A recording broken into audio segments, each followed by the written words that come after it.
De même qu'un marchand de vin reconnaît le cru dont il hume une goutte, qu'un vendeur de houblon, dès qu'il flaire un sac, détermine aussitôt sa valeur exacte,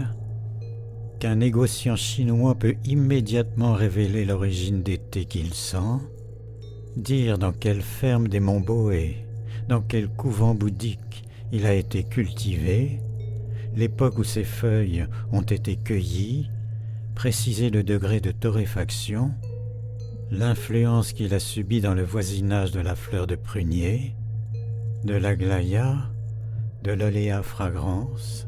de tous ces parfums qui servent à modifier sa nature, à y ajouter un rehaume inattendu,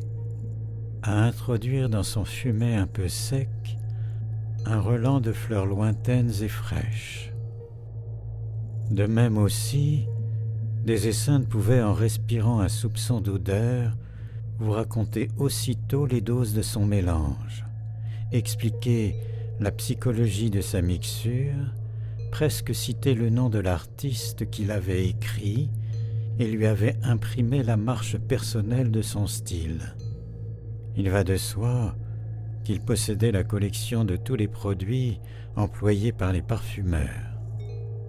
Il avait même du véritable baume de la Mecque, ce baume si rare